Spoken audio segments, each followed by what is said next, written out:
राधा स्वामी सासंग जी। सासंग जी, आज हम लेकर आए हैं बाबा जी महाराज जी के बिल्कुल नए और बहुत ही बेहतरीन सवाल जवाब। सासंग जी, सबसे पहले एक बहन ने बाबा जी महाराज जी से पूछा।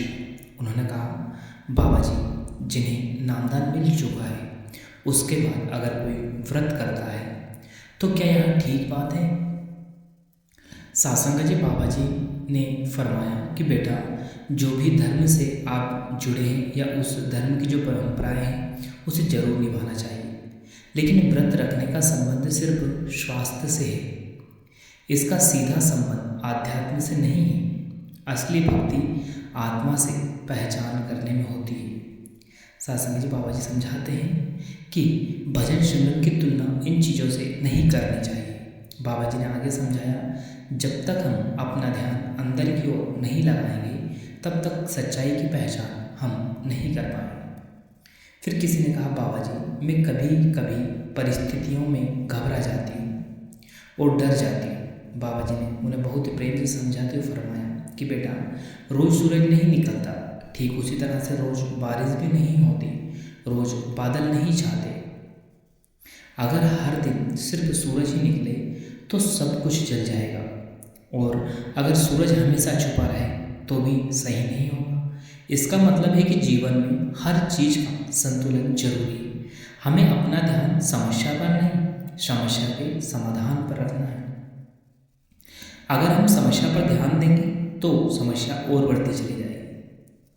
फिर किसी ने कहा कि बाबा जी, मैं बहुत गंदा इंसान हूँ। जब सुअर मरे थे तब मेरा शायद जन्म हुआ था।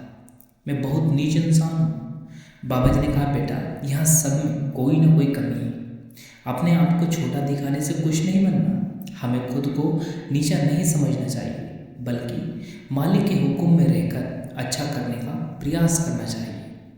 तो भाई कहने लगे, बाबा जी, मुझे अभी नामदान नहीं मिला है, लेकिन मैं शराब पी लेता हूँ।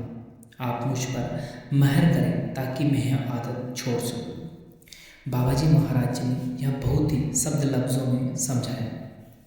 दया तुम्हें खुद पर करनी है बेटा। तुम पीते हो, मैं थोड़ी पीता हूँ।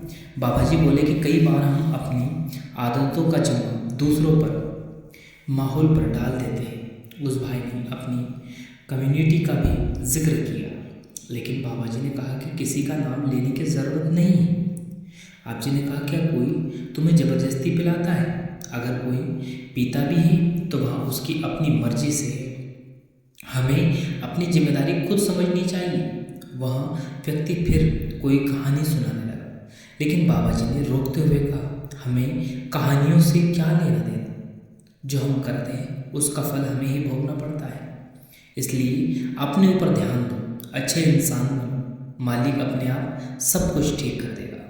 फिर किसी बहन ने कहा कि बाबा जी, मैं लंगर भंडारे लगवाना चाहती हूँ, लेकिन मेरी बेटी मुझे मना कर देती है।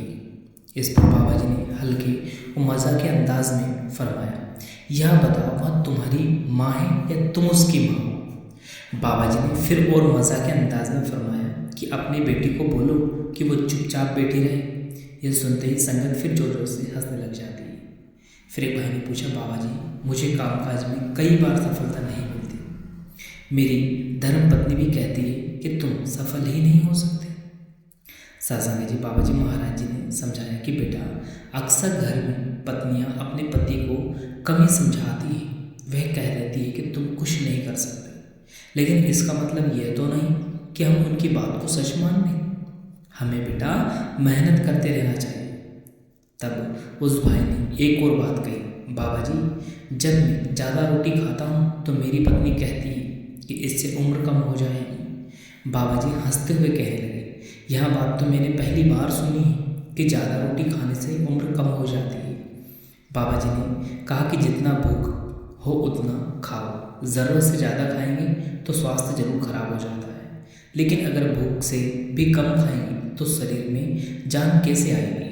फिर उस भाई ने बताया कि उसका एक दोस्त बीकानेर से आया है जो नौकरी करता है और बहुत मस्त रहता है। बाबा जी ने कहा, हमें मालिक की रज़ा में रहना है, उसके हुक्म में रहना है, तभी जीवन सही तरीके से निभेगा। फिर एक बहन ने कहा, बाबा जी, मन में बहुत नेगेटिव विचार आते रहते हैं, क्या करें। बाबा जी समझाते हैं कि बेटा मन तो हमारा ही है, इसको संभालना भी हमें ही है।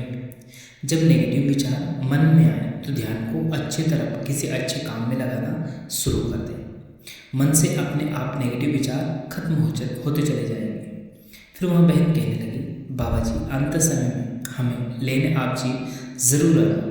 बाबा जी ने कहा, इसमें बाबा कुछ नहीं कर सकता, हमें खुद को योग्य बनना है। अगर नामदान मिला है तो हमें भजन सिमरन करना चाहिए। मालिक सबको लेने आएगा, हमें इस लायक बनना है कि हम मालिक की पहचान कर सकें। सत्संग जी बाबा जी कहते हैं इसके लिए हमें भजन सिमरन तो करना ही पड़ेगा। फिर किसी ने कहा, बाबा जी सब लोग मुझे कहते हैं कि विदेश जाओ, काम करो। मम्मी पापा भी कहते रहते हैं कि तू विदेश चला जा, लेकिन मैं यही रहना चाहता हूँ। बाबा जी ने कहा, मुझे समझ नहीं आता कि बाहर जाने का इतना शौक लोगों को क्यों है। यहाँ तो सब कुछ तैयार मिलता है, वहाँ जाकर खुद मेहनत करनी होती है, खाना बनाना पड़ता है, कपड़े धोने पड़ते हैं, सब कुछ स्वयं को करना पड़ता है। बाबा जी ने कहा, चाहे यहाँ रहो या बाहर, हमें मेहनत करके ईमानदारी की कमाई करनी है। जितना भाग्य में लिखा है उतना ही मिलेगा, उससे ज़्यादा नहीं मिलेगा। फिर एक बहन ने कहा, बाबा जी जब हम अपने किसी प्रिय को बहुत प्यार करते हैं और वह हमें छोड़कर चला जाता है तो उसकी बहुत याद आती है, क्या करें। बाबा जी ने कहा, हमें उसकी याद इसलिए आती है क्योंकि हम अभी इस शरीर के दायरे में हैं बेटा, लेकिन जो जा चुके हैं वे इस दायरे में नहीं हैं। जब तक हम शरीर में हैं तब तक यहाँ सब भावनाएं जुड़ी रहेंगी, लेकिन वे परमात्मा में लीन हो जा चुके हैं। इससे बड़ी बात और क्या हो सकती है। फिर किसी ने पूछा, बाबा जी सत्संग में कहा जाता है कि अच्छा इंसान बनो, यह करो तो वहाँ मिलेगा, लेकिन अगर कोई अच्छा इंसान होता है और लोग उसका फ़ायदा गलत तरीके से उठा लेते हैं तो क्या उसे करना चाहिए। बाबा जी ने समझाया कि बेटा अंत में हिसाब तो हमें खुद ही देना है, बोझ भी हमें ही उठाना है, हमें अपने कर्मों का जवाब खुद देना है।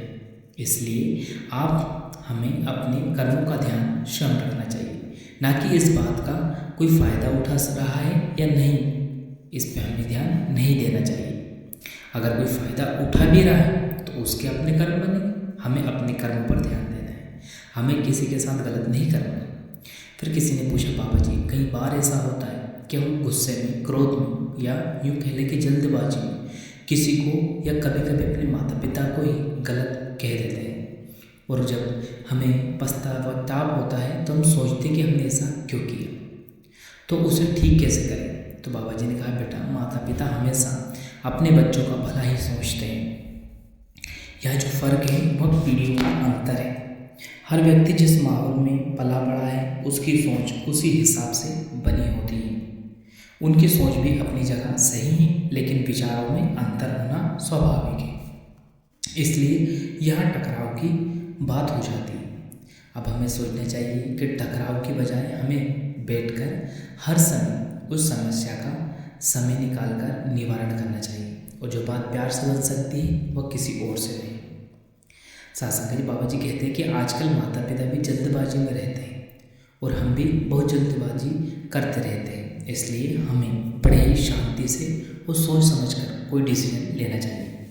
फिर किसी ने कहा, बाबा जी आपने मुझे डेरे में सेवा दी, उसके बाद मुझे नौकरी भी मिल गई, जीवन में सब कुछ मिल गया, यह सब मेरी सेवा का फल है या आपकी दया का। सत्संग जी बाबा जी यहाँ एक उदाहरण के माध्यम से समझाते हुए फरमाते हैं कि बेटा अगर कोई सड़क पार जा रहा है और उसे टक्कर मार दे और वह घायल हो जाए, तो क्या वहाँ पहले यह सोचेगा कि मुझे अस्पताल जाना चाहिए, या यहाँ सोचेगा कि टक ने मुझे क्यों मारा। बाबा जी ने कहा, हम कई बार ऐसे बेकार सवाल में उलझ जाते हैं। अगर मालिक ने हमें कुछ दिया है तो हमें उसका शुक्रिया अदा करना चाहिए, यह उसकी कृपा या हमारे भाग्य का परिणाम है। इसको सोचने की बजाय मालिक का शुक्र करना है। हर हाल में हमें परमात्मा का शुक्रिया अदा करना सीखना चाहिए। तब उस भाई ने फिर बाबा जी से कहा, बाबा जी मुझे सब कुछ मिल गया, बस नामदान दे दीजिए। बाबा जी ने समझाते हुए फरमाया, हमें कुछ भी मांगना नहीं चाहिए, हमें केवल और केवल मालिक के हुक्म में उसकी रजा में रहना है, उसके हुक्म में रहकर जब उसे देना होगा वह हमें दे देगा। जब उसे लगेगा कि हमारे लिए सही समय है वह खुद ही हमें सब कुछ दे देगा। फिर किसी ने बाबा जी महाराज जी से कहा, बाबा जी जब हम भजन सिमरन में बैठते हैं तो मन में थोड़े डरावने ख्याल आ जाते हैं जिससे भजन सिमरन पूरा बन नहीं पाता। बाबा जी बार बार ऐसा होता रहता है, इस कारण मैं भजन सिमरन से उठ खड़ी हो जाती हूँ। बाबा जी ने कहा, बेटा जब हम मालिक को याद कर रहे हैं, मालिक के लिए बैठे हैं तो डर किस बात का। मालिक के नाम से बड़ा कोई और हो सकता है दुनिया में। मन हमारे आगे अगर डरावने ख्याल रख रहा है तो इसमें कमी हमारी है। हम क्यों मन से डरें। मालिक का नाम लेने में कोई बुरी बात नहीं। आप निरंतर प्रयास करते रहे, मालिक जरूर बख्शिश करें। फिर एक भाई ने कहा, बाबा जी आज आपने दर्शन दिए, सवाल जवाब का मौका दिया, इसके लिए आपका बहुत बहुत धन्यवाद। आप ऐसे ही दर्शन और सवाल जवाब का मौका देते रहिए और सभी पे कृपा महर बनाते रहिए। बाबा जी मुस्कुराए और हमें सिर हिला दिया।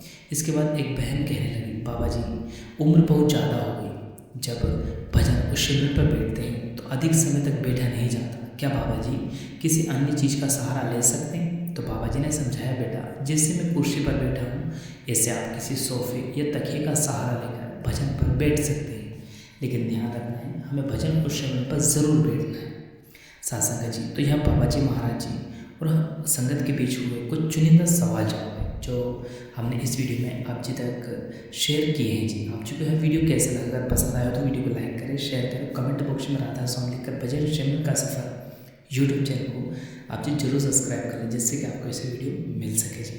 तो संगत जी इसी के साथ अपनी वाणी को विराम देते हैं, फिर मिलेंगे आपसे किसी अन्य वीडियो में। तब तक आप जी अपना और अपनों का ध्यान रखें। सत्संग जी, बाबा जी महाराज जी और हजूर महाराज जी आप पर और आपके पूरे परिवार पर ऐसे ही दया महर बनाए रखें जी। शुक्रिया, टेक केयर, राधा स्वामी जी, धन्यवाद।